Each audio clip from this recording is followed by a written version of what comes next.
भगवान के सभी भक्तों को अनंत जय श्री कृष्ण, राधे राधे, नमस्कार। प्रिय भक्तों, पावन कार्तिक मास चल रहा है। तुलसी दल का कार्तिक मास में बड़ा ही महत्व है। तुलसी जी कोई वृक्ष नहीं है। तुलसी वृक्ष न जानिए, गौ ना जानो ढोल, गुरु मनुज नहीं जानिए, यह तीनों नंद किशोर। वास्तविक रूप में अपने गुरुदेव, अपने सदगुरु तुलसी माता और गौ माता, ये तीनों ही साक्षात पर ब्रह्म का स्वरूप है। भगवान महादेव शंकर कहते हैं, हे नारद, मैं तुम्हें तुलसी जी का महात्म्य श्रवण कराता हूँ, ध्यान पूर्वक सुनो। तुलसी जी के मूल में ब्रह्मा जी का निवास है, मध्य में भगवान वासुदेव का निवास और तुलसी की मंजरी में रुद्रदेव निवास करते हैं। इस कारण यह अत्यंत पवित्र है।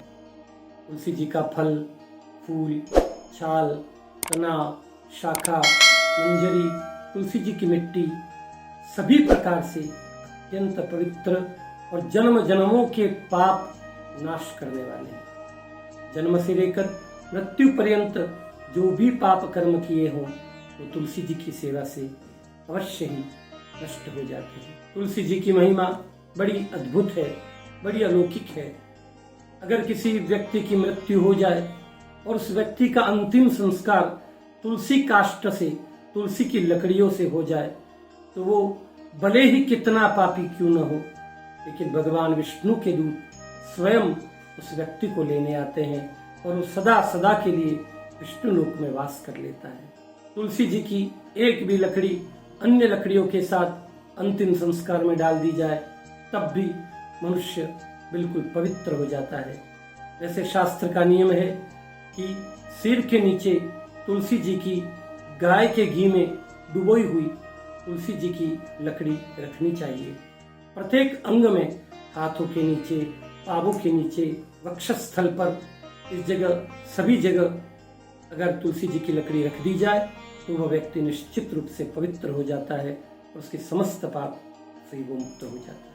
जो ब्राह्मण तुलसी काष्ठ को अग्नि में हवन करता है, अर्थात तुलसी की लकड़ियों से हवन करता है, उसको जितना हविष्यान अंदर डलता है उसके अनुरूप इतने वर्षों तक विष्णुलोक में वास मिलता है, साथ ही उतने ही यज्ञों का फल प्राप्त होता है। जो व्यक्ति, जो ब्राह्मण, जो भक्त तुलसी जी की काष्ठ की धूप लगाता है उसको 100 यज्ञों का फल और साथ ही 100 गौदान का फल प्राप्त हो जाता है। जो व्यक्ति तुलसी काष्ठ की अग्नि से भगवान का भोग तैयार करता है, नैवेद्य तैयार करता है, उसको सुमेरु पर्वत के बराबर अन्नदान का फल प्राप्त होता है। किंतु वह नैवेद्य भगवान के भोग में अवश्य लगे, भगवान उसको तुलसी जी के साथ स्वीकार करें। जो व्यक्ति तुलसी काष्ठ को लेकर उसको गाय के घी में डुबोकर एक दीप से दूसरा दीप जलाता है, उसे 10 करोड़ दीप दान का फल प्राप्त हो जाता है। इस लोक में उस व्यक्ति के समान दूसरा कोई वैष्णव जान ही नहीं पड़ता। शास्त्र कहता है, जो व्यक्ति अपने पितरों के पिंड में तुलसी को मिलाकर पितरों को पिंड अर्पित करता है, उनके पितर 100 वर्षों तक तृप्त रहते हैं। जो व्यक्ति तुलसी जी की मिट्टी को अपने शरीर पर लेपकर पूजन करता है, उसको 100 दिन की पूजा का फल एक ही दिन में प्राप्त हो जाता है। जिस घर में तुलसी का बगीचा होता है उसके दर्शन और स्पर्श से ब्रह्म हत्या जैसे करोड़ों पाप स्वतः ही नष्ट हो जाते हैं।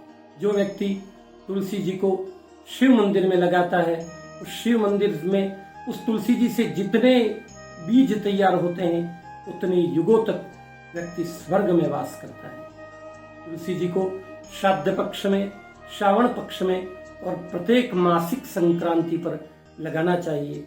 वो अत्यंत पुण्यशाली मानी जाती है और अत्यंत फलदायक होती है। तुलसी जी को रविवार, पूर्णिमा, द्वादशी, अमावस्या, इन दिनों बिल्कुल भी तुलसी पत्र नहीं तोड़ना चाहिए। एकादशी पर भी अगर तुलसी जी की पूजा करनी है तो दीपक भी आपको दूर से रखना है। इन तिथियों में तुलसी पत्र तोड़ना भी नहीं है और और जल भी नहीं चढ़ाना है। इस बात का अवश्य ध्यान रखें। घर में यदि शालिग्राम जी विराजमान है तो शालिग्राम जी बिना तुलसी से एक क्षण भी नहीं रहते हैं। अगर आप तुलसी जी शालिग्राम जी पर विराजमान है तो पुरानी तुलसी बाद में उठाएं, पहले भगवान को शालिग्राम जी को नई तुलसी चढ़ाएं। बिना तुलसी के भगवान का भोग लगता ही नहीं है। अतः आप सभी वैष्णवों से प्रार्थना है कि अपने घर में सुंदर तुलसी जी का वृक्ष लगाएं और तुलसी जी को खुले आसमान के नीचे लगाएं, ताकि तुलसी जी अच्छी तरह पल्लवित हो सके और आपके घर के समस्त वास्तु दोष को नष्ट कर सके। जो नित्य ही तुलसी जी की मंजरी से और तुलसी दल से भगवान श्री हरि का पूजन करता है, श्री कृष्ण को अर्पण करता है, उसकी गरीबी नष्ट हो जाती है। भगवान उस पर लक्ष्मीपति उस पर अत्यंत प्रसन्न हो जाते हैं। बंधुओं, यह तुलसी जी का अद्भुत महात्म्य है जो पद्म पुराण से लिया गया है।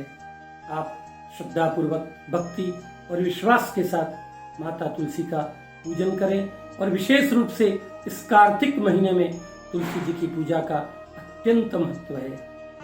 जो हमारे इस चैनल को पहली बार देख रहे हैं वे इसे सब्सक्राइब करना बिल्कुल न भूलें, बेल आइकन अवश्य दबाएं, अपने सभी साथियों को शेयर करें ताकि ऐसी शास्त्रीय प्रामाणिक जानकारी आपके माध्यम से दूसरों के पास पहुंचेगी तो आप भी पुण्य के भागी बन सकेंगे।